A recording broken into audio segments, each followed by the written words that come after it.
Okay, so what I'm saying is I'm going to mute us, and then you'll hear your cue, and we'll go in, okay? Okay, so like if I'm muted, then no one can hear me, right? Okay, Until no. You're coming in on the same machine that's the broadcaster, so you're okay. a source. I can't mute you. I can't mute you on the board. So just because I say you're muted, that I'm not saying this to like give you like a shift of power, thinking, "Oh, I'm in control."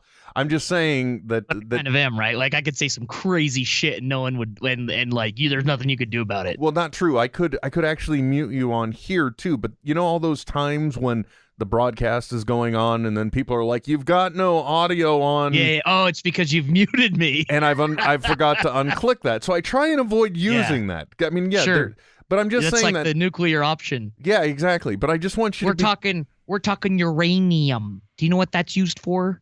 no. Like making bombs and very bad things, Oh, okay. okay? Yeah, I'm with you. Okay, good.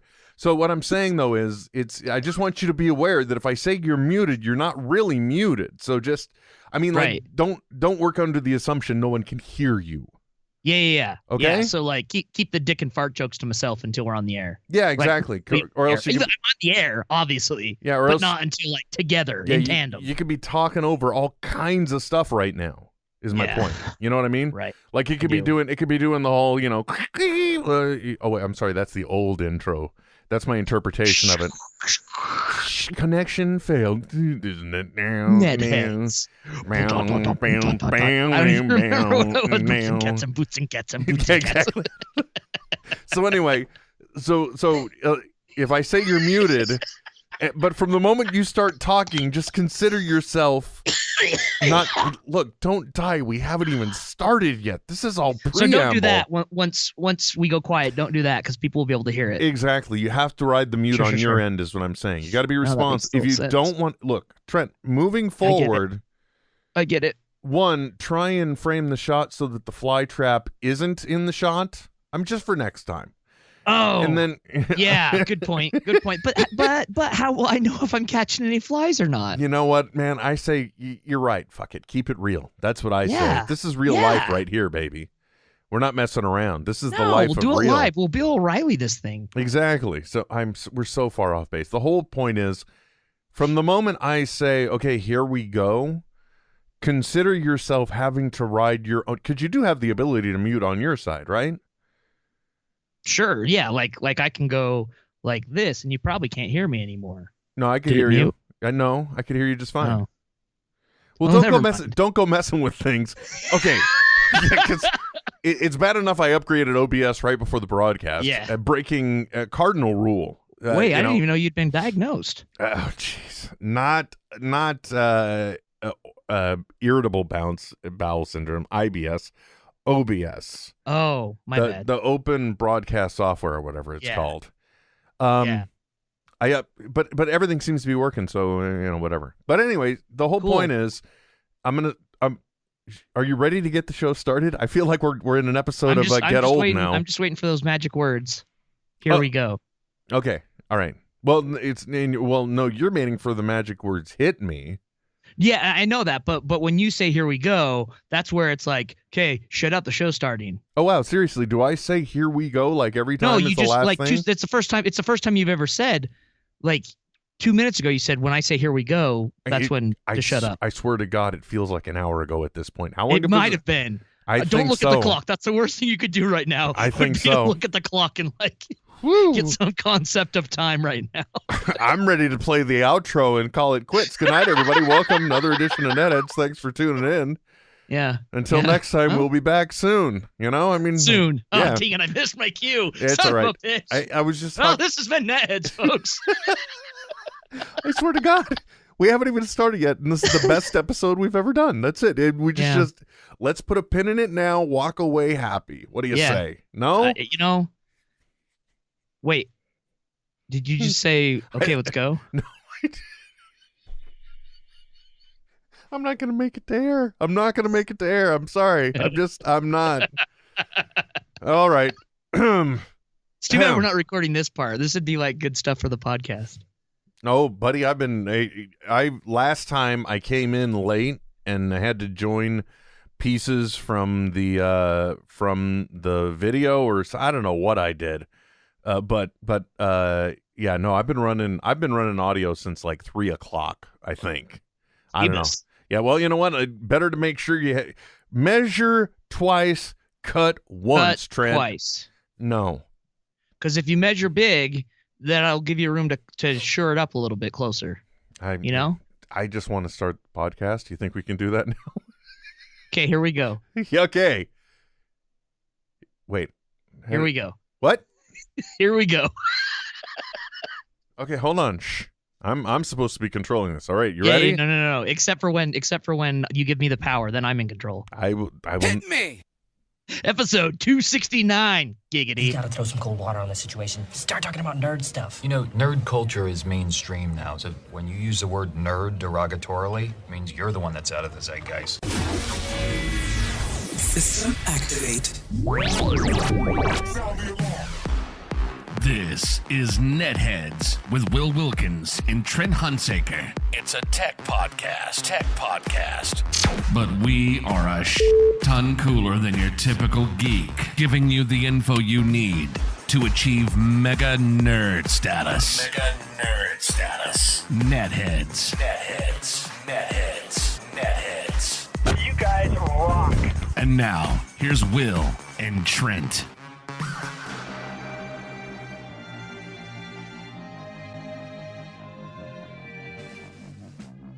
No one listens to the radio. I wasn't even listening. I was listening to podcasts. Podcasts are great. Radio's boring. We're doing a podcast right now. I wasn't even listening to that. Hi, everybody. Welcome to another edition of NetHeads. My name's Will. And I'm Trent. If you want to take part in the program, you can one of many ways. One of them is a little thing called Twitter. Trent, how do they do that? Oh, it's so easy. It's so easy even I can do it. It's so easy. I have forgotten how to speak. What happened Just use the hashtag # NetHeads, not English #. Or on a U.S. map, it's also like a, I think for like forest cutting, like forestry sign in Legends. I have no idea. NetHeads, use the hashtag NetHeads, and you can help direct the show. You can throw us off track. You can even tell me to quit tweeting and get it back to work. Thanks, Roller Dog NC. Hashtag NetHeads on Twitter. Get back to work. We're just getting started. I was bitching about how much I've been working lately on Twitter, because that's what Twitter's for, right? Is to passively aggressively complain about things. And he said, get back to work, tweet boy. That's not what he said. Well, fair enough. You know, I can see that. Anyway, if you guys also want to chime in, I could try and remember to fire up Skype, and you could call in on that. It's just NetHeads on air. It's one word, very simple. Mm-hmm. I mean, we could tell you 866-610-WILL. We could tell you YakBet9020. Yep. But you know, push comes to shove. I think the Skype is just the easiest alternative, isn't it, Trent? Yes. All right. You want to McMahon it? You McMahon it all you want, buddy. Well, that's my Phil Hartman McMahonning it. Oh, very good. Well, that makes perfect sense, because I don't do a Johnny Carson. I do a Dana Carvey doing Johnny Carson. Exactly. Yes. You know what? Yes. You know, it's funny. I did not know that. Know that. So the Dana Carvey, the short-lived one season of the Dana Carvey show, which was on ABC, I think like 96, 97. Had the best moment ever done on televised network broadcast television. Was it George Bush Sr. or somebody, I can't remember who it was, breastfeeding animals. It was Bill Clinton. Okay. And he's got 6 teats, and they bring out puppies even. And the puppies are suckling. Like there's actually milk coming out. Oh my God. Come on. Wasn't that great? Look how memorable it is. I remember half of it right now. That show is crazy, because if you watch it now, like the throwaway people in the skits with him are like Dino Stantonopoulos from Starburns, Stephen Colbert is who's the other one that I saw that I was like, holy shit, that's anyway. It's just a ton of random people who are like major stars now, but at the time they were just like featured guests, like his buddies on like filling in Oh, roles. hey, cute, fun little thing I learned here. You were you can be muted in different scenes and not others. So I don't even know if anybody heard you, but don't worry, we got it on the audio. Good. Yeah, Nothing is. I don't know, man. I think I think it's a curse, but don't worry about it. We're okay. I think if you go back too, there's one guy, and unfortunately I can't remember his name right now either. But you know he's played the beleaguered press secretary of press liaison on Julia Louise Dreyfus's Veep, for example. Of UCB fame. Exactly. I mean, you go all the way back. He's in one of my favorite UCB skits of all time, which is the ass pennies. Ass pennies, man. You got change in your pocket right now? Pull it out. Pull it out. When you say, "Oh yeah, look right there," you get some pennies, don't you? Get some pennies in there. Those are my ass pennies. Your parents give my ass pennies to your grandkids as a reward. I'm sorry. If you haven't seen that one, it really is. And the funny thing is, in some ways, I could see somebody taking that whole approach of it's like, yeah, I'm going to do this because it's how I get my hand up no matter what in any scenario, because hey, at least I don't have something that's been up their ass in my pocket. Yeah. Yep. Makes perfect sense to me. Yep. All logic. No throwaway there. Anyway, yeah, you see that guy. He goes all the way back to like that skit, and then once you know you're looking for him, seeing how often he I think his name is it Emmett Walsh or something? No, I'm got maybe a Walsh in there. I don't know. But yeah. Anyway, he you go back and then you see how many times you've seen him. Like most recognizably as the doctor that gives them some advice in The Hangover, right? I think that's the next role that he kind of stood out in for me. So anyway, it is great when you get to go back and you see these older or characters that are current and hot, and it's like, wow, they've really been working it for a while, haven't they, to get where they want it to be. Steve Carell was the other one I was thinking of. Oh, geez, Louise. Yeah, just like this nobody. Like just in like a couple of skits with Dana Carvey on the, depending on which week it was, either the Taco Bell Dana Carvey show or the Frosty Mug Root Beer Dana Carvey show. Yep. Yeah, I mean do you think that was a show that was kind of ahead of its time when you consider the fact that yes, like had that been that is not unlike a Mr. Show had it been on like HBO or the Gary Shandling show too, like that it was at that caliber, but for an ABC audience, nope.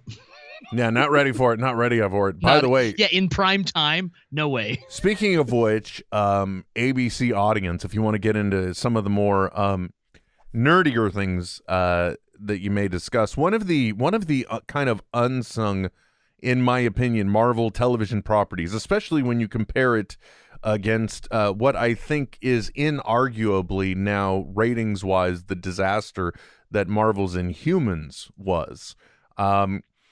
Now going into what's possibly its last, or finishing out what could be its last season, Marvel's Agents of S.H.I.E.L.D. has constantly redefined itself and improved itself season over season. I think all of their hiccups literally ended at about the midway point of season 2. They had good stuff, but then they may have had certain things that didn't gel.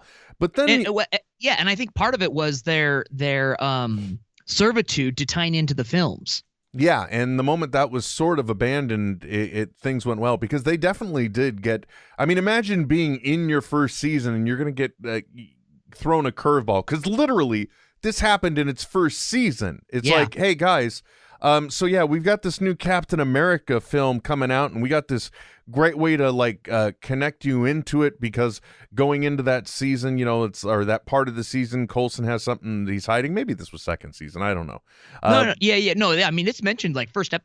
It's funny that you bring this up, because just this week I actually went back in at season 1 and started watching it all again. Yeah, well, it's and even then, so like Coulson's got something he's hiding, and it turns out it's the helicarrier that oh my gosh, come on, Nick Fury, woo! There you go. That Nick Fury shows up in Age of Ultron, I think it was, when he suddenly comes flying up. Hey, y'all, I'm here to save everybody with this helicarrier that I can't explain to anyone how I have. Where it came from.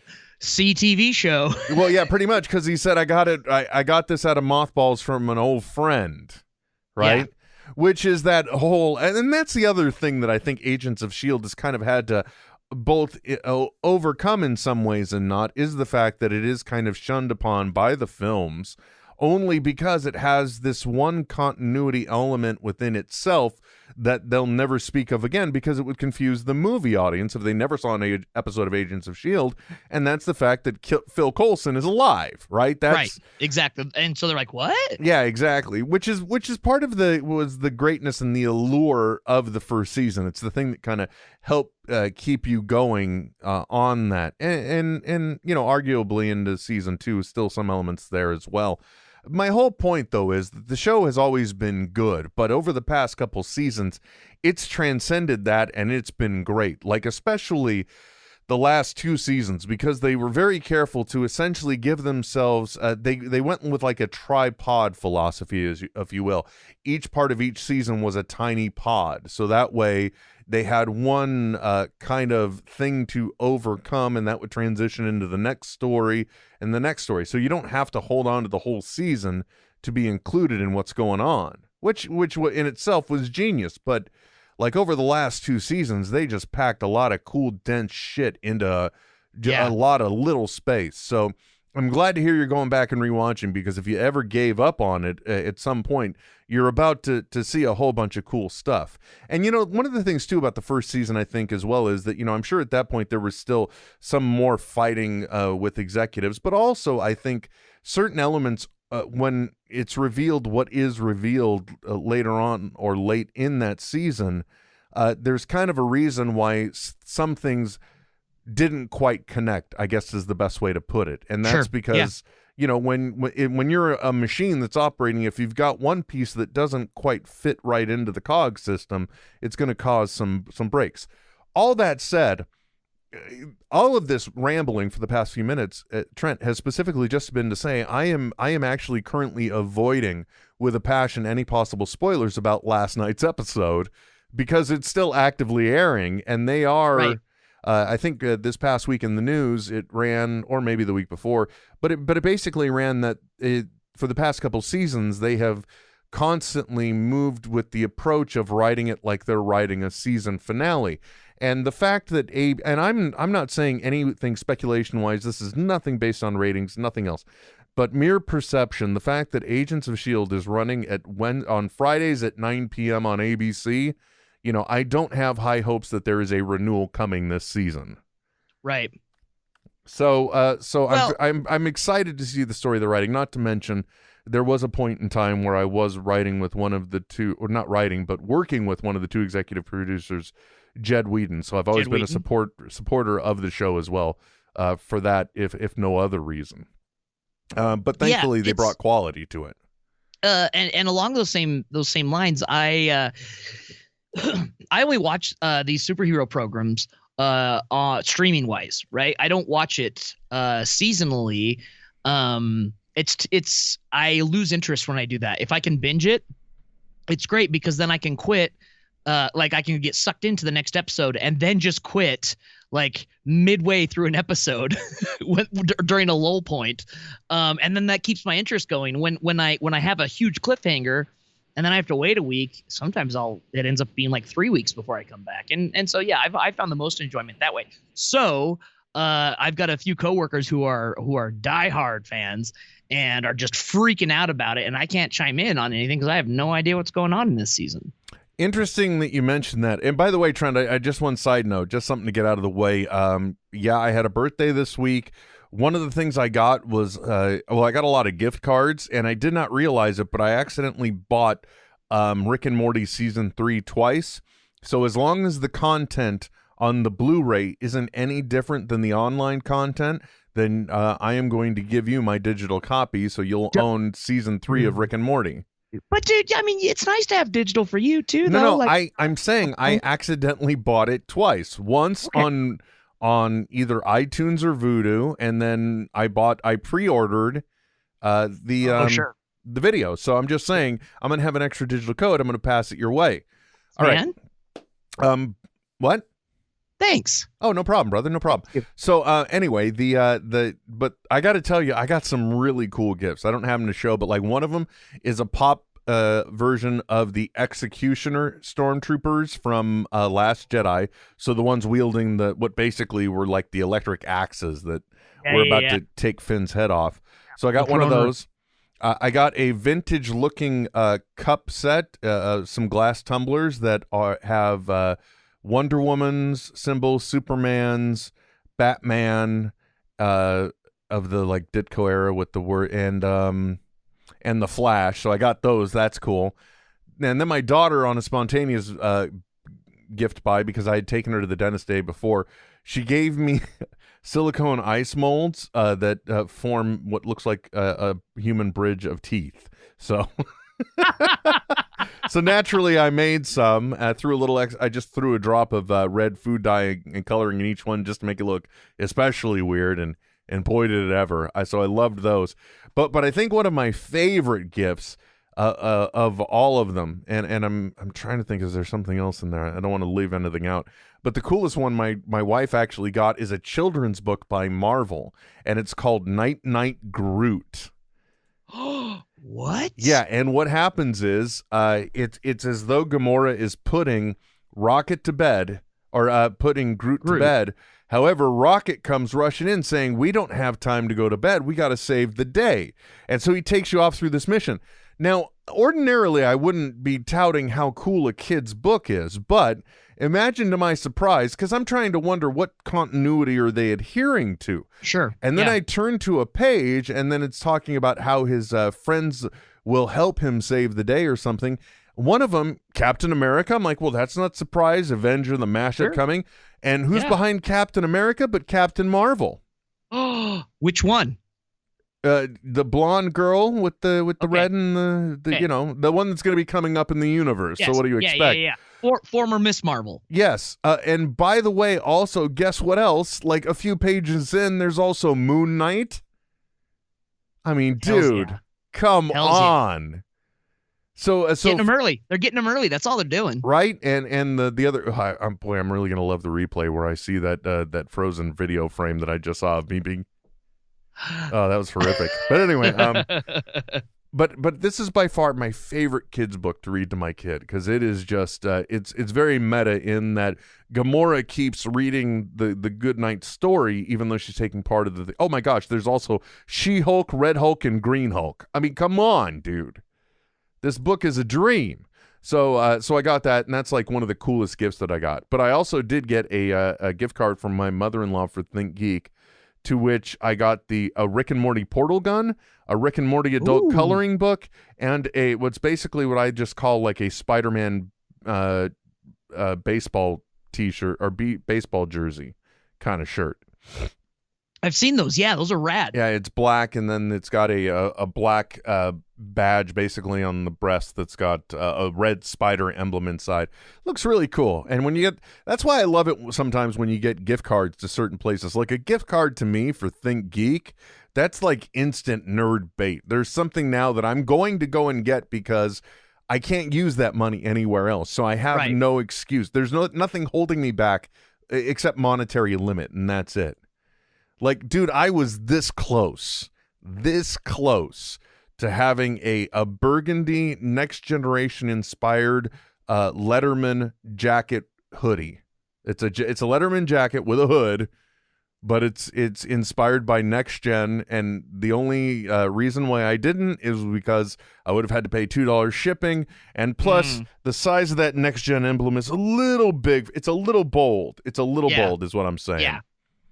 So it's like if it was a brooch, you'd have to be in the South at like a ladies' convention to wear it. Yeah, and there's a lot of people wearing red or purple hats involved. That's all I know.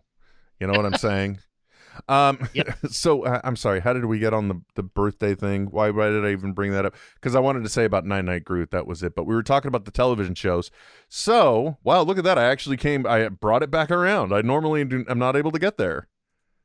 It's a shock. Hey, what do you got going in the thermos there? Thermal cup. Coffee. Oh, just get old. Weekend coffee, and then I broke down and bought a cheap coffee maker so I could do 10 cups of mate that I can take to work with me now. Oh. And it's made coffee great again. So what are you doing, like a hybrid coffee and yerba mate? I just don't drink coffee during the week. And so when I have coffee again, it's like, oh, fuck, coffee is the best. Oh, I so got good. Yeah. You know, when you drink all the time, it kind of loses its you lose its taste and its efficiency. And so, yeah, I've just been mixing it up now. It's fun. I've been doing that too. Sometimes I'll use the grind coffee maker. Sometimes I'll French press. Sometimes I'll use the vacuum brewer. I've been using the vacuum brewer more often than not lately, just to vary it up. But I gotta say though, in this world of Starbucks and lattes and all that jazz, when it comes right down to it, I think the best kick just comes from a good old fashioned cup of coffee with a splash of milk. You know what I'm saying? Or cream. I rarely put anything in my coffee, but I tried some of my. I share a desk with. So I'm the web dev. I share a desk with the graphic designer, and I tried some of her coffee. What was it? I was gonna say, which one is the wife in the relationship? Me. Okay, good. Obviously, I've got the nicer, bigger breasts, but. I'm kidding. That's a joke. That's a joke. I know that was self-deprecating humor. Please don't contact HR. Go ahead. Yeah. Again. Funny if it wasn't true. No,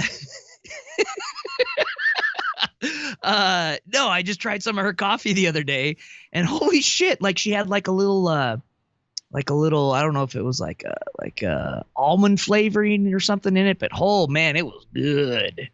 Really good. And, just drinking black coffee all the time, you miss out on those niceties. Yeah, exactly. I miss out on them all the time because I'm a jackass. But no, when you got things going on and you've and you are and you're not taking coffee in regular, little variances can be kind of interesting. Like when I was setting up the latte bar in the home, like I got some of the various Tirani syrups. And with those, I found that those are like the Italian flavorings that you see that baristas use, right? Yeah, exactly. Except I get mine at the Pier 1 Imports or the whatever. So and one of them that just wasn't good, quote unquote, in a latte, but isn't bad as a little splash into the coffee, is a brown sugar cinnamon mix that they have. I find it's a nice little touch on that, but. I'm also working under stupid assumptions. I listened to an episode of Edumacation, and Andy was and somehow the topic of coffee came up, and Andy pointed out that just like taking straight iced tea is like taking straight coffee, and unless there is a protein present to help further something along, then the coffee will actually cause a dip in your blood sugar level and make you sleepy or something along those lines.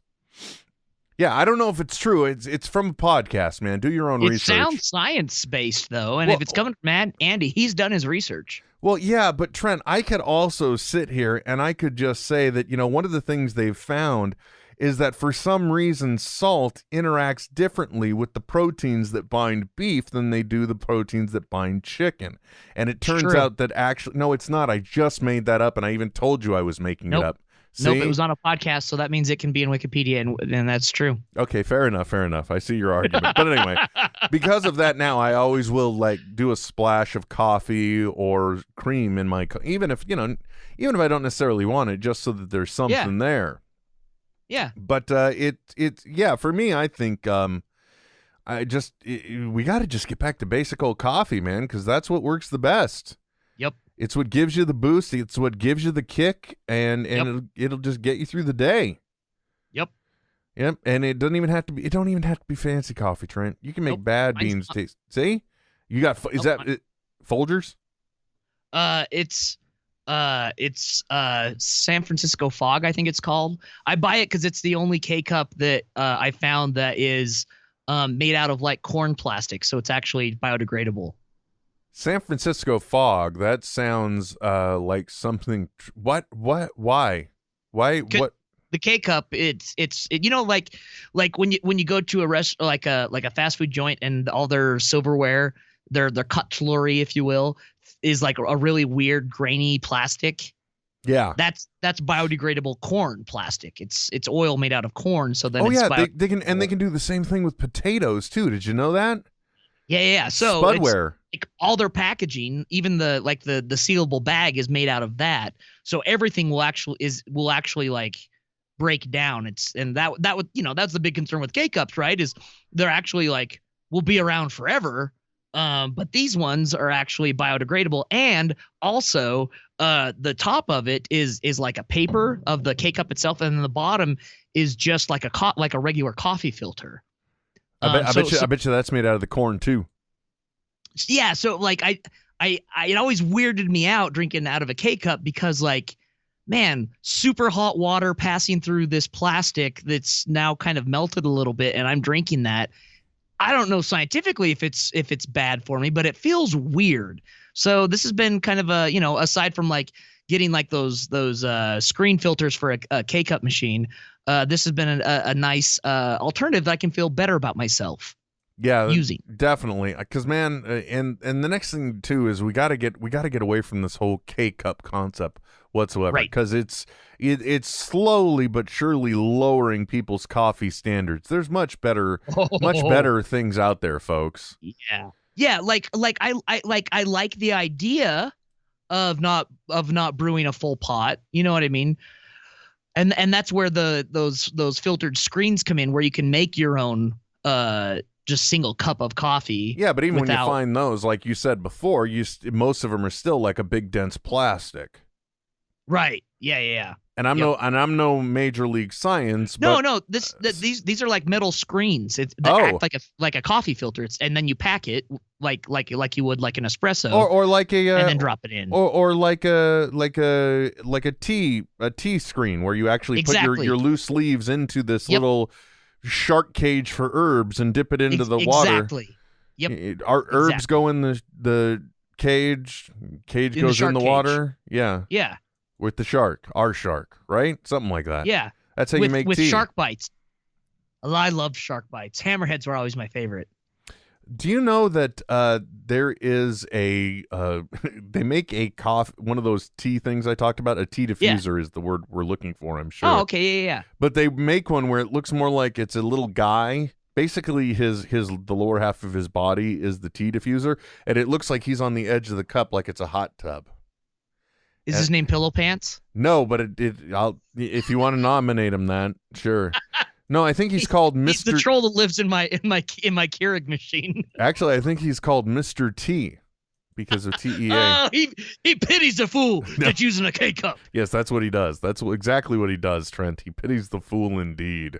Makes sense. Speaking of fools, Trent, I'm one of them, and sometimes I don't get stuff. So reeling it all back in to the since I just diverted it with the simple question of what you got in that thermal cup. It's a Contigo, by the way, my favorite brand. Those are pretty good. They are pretty darn good. Although I have to say that there is one, I don't even know what brand it would qualify for, but it was something that was a Starbucks product, and unlike that one that kind of with each release creates a vacuum to make sure it seals in and helps the thermal process. This one was just a little slider on the top to open it and close it. Yeah, but it for some reason is the most thermal of the thermal mugs I have ever used. If I have excess coffee in the morning, I put it in that so that in the afternoon, like around 1 or 2, I can have myself still a nice. It's still a nice hot cup of coffee, my friend. Yeah, it's delicious and nutritious, and it smells good sometimes too. Yeah, just saying. Anyway, bring it all back around. You only watch the hero shows on the streamings. One of them shows was just releasified a couple weeks ago, which was Jessica Jones's return to Netflix. Now, my only question is, did you get a chance to see it? Not yet, because so normally when I'm like So just in the past couple of months, I've watched all of The Arrow, all of Supergirl, and all of The Flash. And I do that, and now I'm doing it the same thing with Agents of S.H.I.E.L.D., but I do it while playing Ride 2 video game.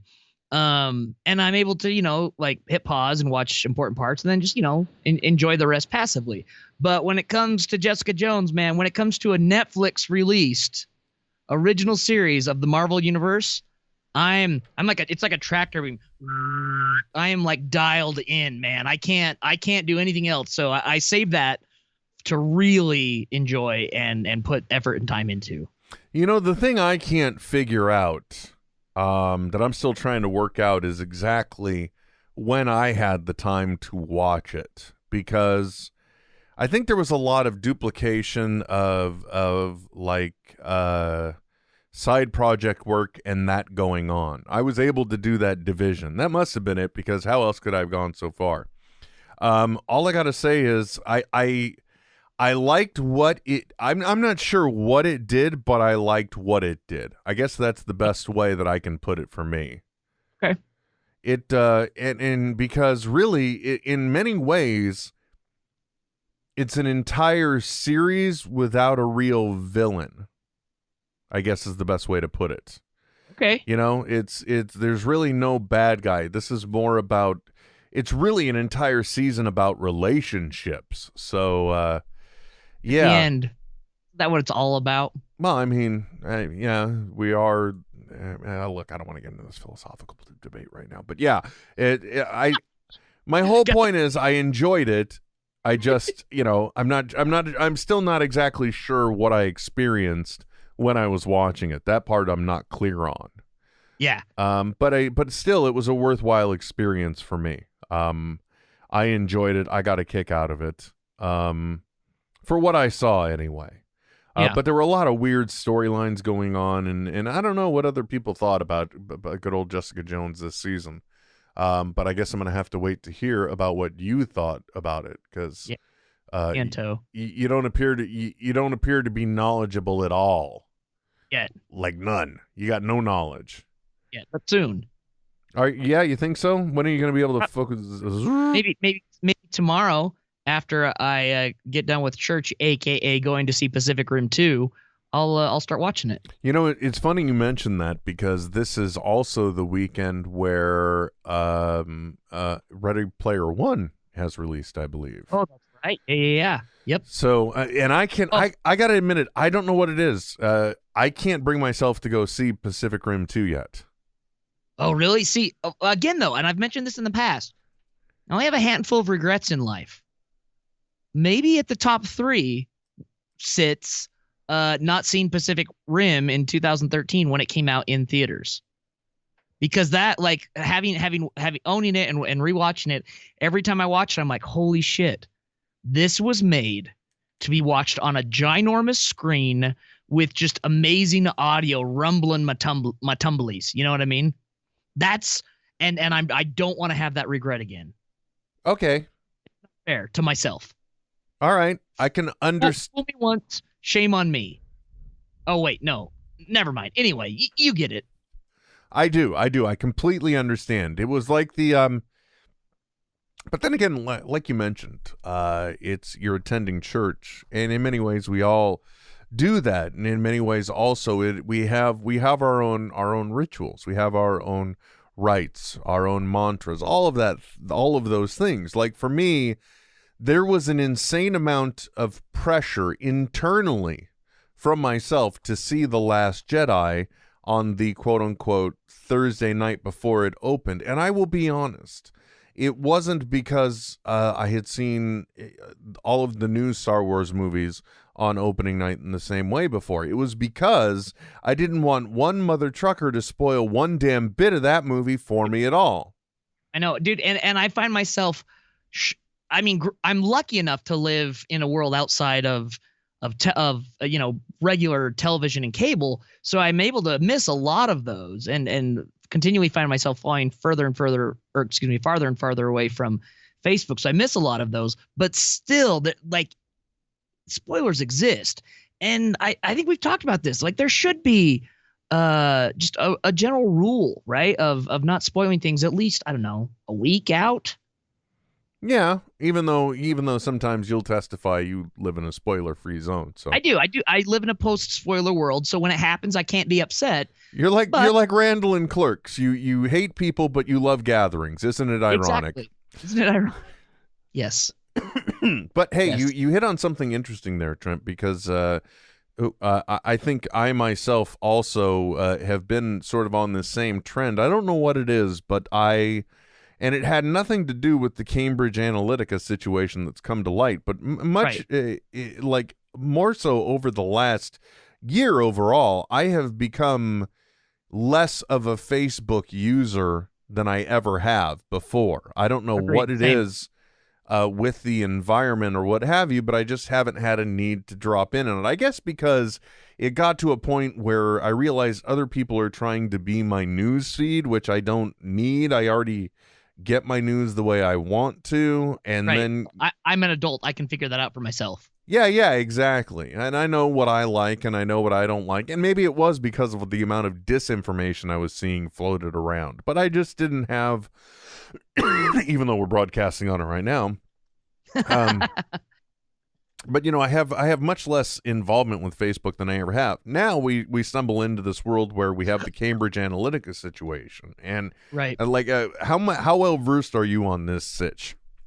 Fairly versed. I've been following it a little bit. And I mean, it's not. To me, it kind of goes back to the episode of the human centipede Apple product episode of South Park. South Park? I'm like, wait, hold on. I asked you about this complex situation. And I'm gonna get real here. Involving social media, and suddenly you're invoking the iTunes human centipede. Okay, go ahead, please. Just in that, like, look, folks. If I don't care what you think you're opting into, there's a chance, and even if you've read the agreement, there's a chance, which no one has ever done, that, I mean, you're giving up some freedoms for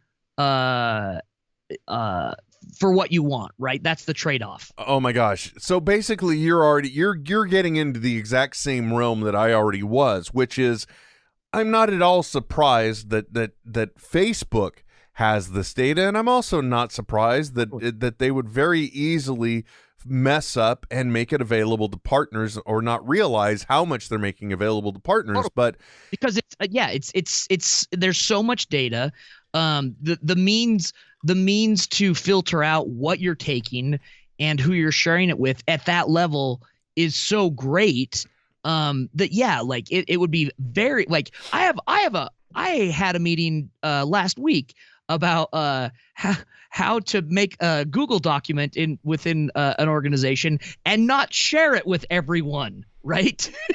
Yeah, in the exactly. organization, right? Like, so something that's more complex and through a back end channel, I can totally see happening. Exactly. So, but in the heart of what you're saying is what I also believe, and it's part of the reason why I started to stray away from Facebook. It's because much at the same time that we saw Siri start to come into use, and I realized that my voice is now going back to Apple to be analyzed, I realized that suddenly I'm giving away the right to my own voice in one sense, because the moment I agree to use Siri, you agree to let them do this. So I'm voluntarily giving my voice print up. So that's when I started realizing, well, wait a second, what other things are we giving away for convenience? And when you think about your involvement in, I mean, I'm amazed that Google has not had a better social media presence, because they in many ways too have a lot of vital data and information on our use and habits. But that's one of the things that Facebook does. I mean, you have to realize that Facebook has reams and reams of data on what you like, because you literally hit a button that says like. And okay, and I think you're touching on something that for me at least shows the difference between Google and Facebook, right? So Google has a large breadth of products and services, right? And so there's revenue to be gained across multiple avenues, whereas Facebook is one thing. And it's trying to dive into other places, but they're all within this very specific realm. And so they only have one place where they can actually make money. And so in doing so, they've got to optimize everything that they're all the data that they can pull there to make money. And so while Google may not have succeeded in the social media realm, they have succeeded in giving people goods and services, at least with the guise of not being as intrusive to your privacy as Facebook has done, because out of necessity for Facebook to make money. Well, that's the other unspoken element. You are giving Facebook this incredible insight into who you are, because the main problem with the Cambridge Analytica situation is that they were able to exfiltrate more data than Facebook intended, and combining that with other sources as well, they were able to build up very specific personas on people, and they could identify distinctly what would be good approach paths for a person like this. What type of advertising would be good in front of this person to help sway them to our side, to help do so. That's where this problem stems from. But you have to realize that, okay, so Cambridge Analytica had to do this with other things because they were able to get a limited data set out of Facebook. But Facebook has the full data set, and what you are getting at is Facebook makes its money by selling advertising. And what that means is, and that's part of their quote-unquote magic, is that they can help you do very, very targeted advertising. And they don't do that because of your geography. They don't do it because of your zip code. Nope. They do it because of every little thing you've done on their system, and the pictures you've liked, and the things that you've loved, and the things that you've laughed at. You've given them this wealth of information to analyze and to be able to develop actual computer algorithms to predict the other things you would like that appeal to you. And that, to me, is a terrifying concept. Yeah. So that's part of the reason why I stopped using Facebook. And lo and behold, we now live in an era where Facebook is facing this very critical issue, because in many ways, we're living in this bizarro alternative timeline reality where we actually have to question if America is so susceptible to propaganda that a foreign power was actually, or in this case, an actual campaign utility, was able to legitimately sway voters through advertising in a specific direction, which, by the way, I just described the entire process of advertising. So I'm not saying anything unpatriotic was done.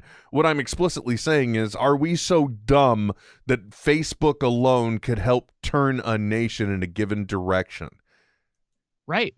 Yeah. Well, and again, this is like, I think, in the grand scheme of history, we'll look back and I hope that that this was a necessary thing for us, like for most people to look at it and learn again how to make decisions for ourselves, right? To look at things with a skeptical eye. At one time, I feel like we were probably better at it, because you had the newspaper, and that was kind of like your only source. And so you'd pick and you'd have writers that you were like, this guy really gets it, right? And this guy doesn't, and whatever. But now what's the term? Intellectually, we're turning into the people in Wall-E. No, even worse, we're becoming the people from Idiocracy. Well, hey, I didn't want to hit the nail right on the head there. President Hector Nacho or whatever it was. I mean, chimichanga, whatever. I mean, seriously, that's the question that I think. What was I watching recently? And they're just saying, it was actually Men in Black 3 of all things. But they're like, don't ask the questions you don't really want to know the answers to. And I think that's generally one of them. But I think you're right. I think that this may be the, for lack of a better term, this may be the tipping point, or more to the point, this may be the palate cleansing that was required to get people to stop just, opening their mouths and letting people just shovel all the shit in and actually quantify. But I got to tell you, man, I won't describe how, but I've got a barometer on that perspective, and I don't see it changing anytime soon. I'll just put it that way. I know, because at the end of the day, and you're right, everyone's got shit to worry about, and they don't have the time to like sit down and figure things out for like that with that kind of objective eye. It does. It takes time and it takes emotional and intellectual effort, which we just don't have anymore. Dude, look, try not to say it. But here's a real thing that happened to me. I was reading an actual article about real-time news, right? And then there was something else linked from that article, and I'm like, what was that? And I clicked on it. And then first I had to realize, oh, wait a minute, this has got to be satire. And then I look at the top, and it is a satirical article. But then I also find it's from 2 months ago. So even you could be looking at legitimate information and innocently get confused. So I mean, it's become far too much work to read the news now, and maybe this is the type of thing that may bring back local journalism and small time print. Who knows? I will tell you, having a friend as the city editor of a small newspaper, and because of him, I'm now like reading it all the time and looking at people's responses and this, that, and the other. I feel like we're at a point where there has never been a greater need for local reporting and stuff like that to kind of bring us back and to help us understand, what journalism is, right? It's about asking the right questions to then put information out to people and let you objectively decide, right? Like that's what journalism should be about. And sadly, like with Facebook, to stay open, you got to sell ads. Will? Yeah, thanks. Well, but you bring up a great point too, because I wonder just how much people are able to separate news from infotainment, because I'm like, I get this a lot when I'm trying to look to CNN just for the current information. And you can watch basically 1 hour of CNN and you can get a news cycle. But then you got to realize they got to keep people going. So it's the same news repeated over. They attempt to do it different ways. They'll have panels discussing it. But those are opinions. People are on panels. But do you think that, like, for people that watch Fox News, do you think they're aware that when they're watching Hannity, that they're not watching a news show, that they're watching an opinion show? Do they know the difference? Nope. Or Tucker Carlson. The fact that they don't. Yeah, see? And it's on their side though, too. You know what I mean? Like it's like it is so hard to find down the road easily like digestible objective news. I mean, whenever I look for categories to write for Show Us Your Wits, I always try to get a category inspired by something topical, right? And one place I go, because they, instead of creating news themselves, what they've turned into is kind of like a news aggregate of all over the internet now, is MSN, their homepage. But whenever I go there, I always just click on, and it's sad that this even exists, good news.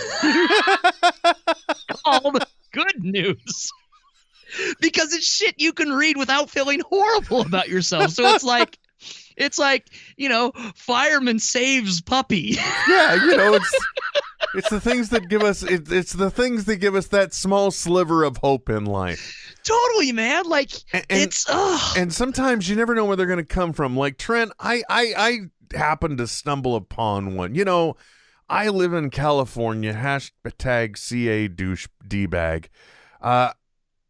a while back, as is the trend, first there were the Sensies, then came the essential oils, and then sometimes come the pampered chefs. And what I'm saying is there are always these multi-level marketing things that housewives can get into to quote-unquote make money, but of course it costs you thousands of dollars to get the intro kit. That's not the point. The point is I've had a lot of smelly stuff around me, and like one of those things was essential oils and diffusers, and finally I started giving those around in the office, right? So so next thing you know, I'm doing things like, okay, well, so this is what it smells like if I use this, or like, well, what is this thieves or this robbers? And it's supposed to be a combination of essential oils that like help boost immunity or kill viruses. All I can tell you is that some of the base things in there make it smell like Coca-Cola syrup, like when I used to switch the bags behind in the movie theater thing. Because the syrup has a very distinct smell compared to the actual end product. There is a coworker that works in my section, and she has one of those diffusers like bubbling all the time into the air. Mm-hmm. I don't know if she changes it or not, or when she does, or if it needs to be cleaned or whatever. But it is so bizarre. As some days it'll be like, oh, that's like a lemon zest, that's nice, and other days I'm just like, is she bubbling vinegar in there? Good Lord! I remember some of one them day without even realizing where the smell was coming from, I walked into another section. I was like, do you guys smell burning hair? It smells like we're branding cattle in here. What the hell is going on? And the second that came out of my mouth, I was like, oh shit, I know exactly where it's coming from. You're like, oh wow, I am now choking on the bottom of my foot. This sucks. I was just like, never mind. I don't smell it anymore. That is around and walk back. Oh man. Well, let me tell you. I know certain things don't smell the way you would expect them to. Like eucalyptus and peppermint sound like they would be refreshing on their own. Not quite so much. Okay. So the long story short, too late here is that I was looking at other oils. As a matter of fact, look, I had. I got a Amazon card for my birthday too, so once again obligated to spend money. So I was looking at like baking scents because I like those, and here somebody's got a little kit of them. But along the way, you get baking scents, you also get candle suggestions, and as a little palate cleanser for all of the bad news that is out there, I offer you this amazing product. Now, this is you can find it on Amazon. It's the Our Own Candle Company, Trent. And and they offer this is like a 100-hour burn multi-level candle, so it's different scents and different levels. Okay. So as it goes, So when it reaches a different level, it smells different. Okay, that's exactly cool. Because that's the other problem, right? Like, same person using the diffuser apparently has used the same perfume for so long, she has to put on a lot of it so that she knows that she's even wearing it. Yeah, because the diffuser's throwing her off. I guess that's it. Well, let me tell you, I just can't wait to start using my sweet orange, Trent. Neither here nor there. So this is a multi-level candle, multi-tiered. It has a layer of banana nut bread. It has a layer of toasted coconut and a layer of hazelnut. Now, this is the Our Own Candle Company. The name of the candle, Smell My Nuts. Oh, I love it. I just want to put my nose in it and live inside of it. Exactly. Now, if you think, well, that's a little risque, I understand. Or maybe they're just having a chuckle on our part one time, right? Sure. No, Here you go. I got another one for you. It is a layer of watermelon, a layer of cantaloupe, and a layer of honeydew melon. Trent, do you care? I do love honeydew. Do you want to give your guess on what it may be?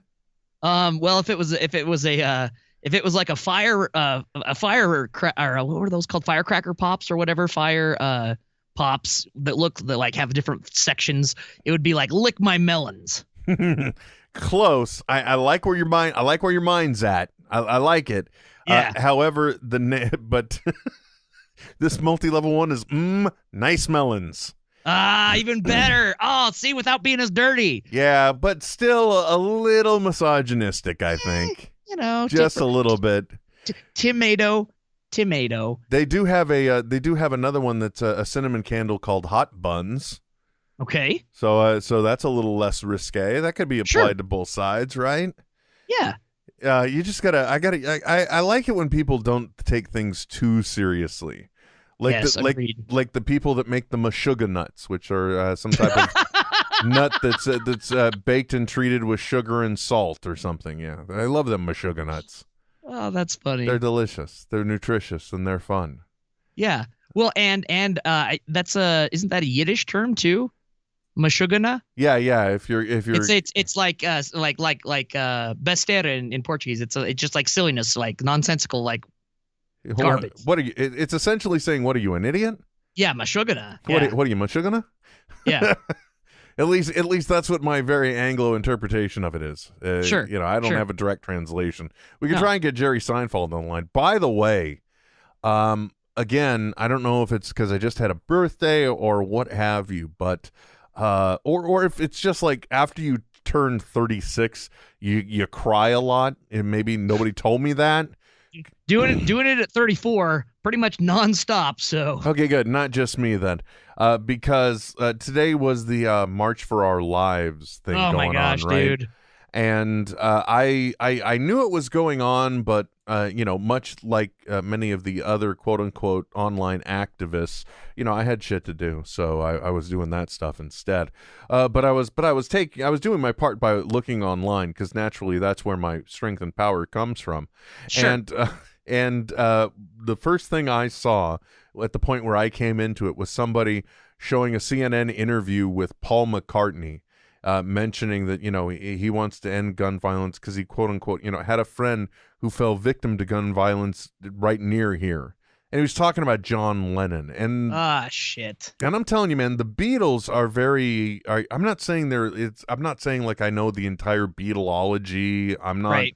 But the Beatles still have a very strong influence in my life. When I was a kid, the Bee Gees movie with Sgt. Pepper's Lonely Hearts Club Band, where it was almost like an entire cover movie in a way. But my brothers used to love that, so that's what introduced me to the Beatles. And then my brother Michael, very, very big stoner, so naturally heard a lot of the Beatles. And then just growing up, had an appreciation for the band and its different eras over time. So always a big influence. When I read that, and then I heard him say that, I started blubbering, and I'm like, what the hell is wrong with me, right? Yeah. I mean, like, what is wrong with me? And then there was, I think is her name, Emma Gomez? Yeah. You've all seen her before. She has the very tightly cropped hair. One of the students from Florida is it the Parkland shooting? Yeah. Anyway, she's been very vocal, and she did something I don't think anyone was expecting, because she came out and then she started a speech talking about the horror of the incident, went through the names of all of the kids that had been killed during the incident, and then she was quiet. And then she was still quiet. And then the crowd started chanting, and then it got quiet. And then that just continued until finally an alarm kicks on. And she said, it's been 6 minutes and 20 seconds since I came out. And at this time, 17 of my schoolmates had been murdered.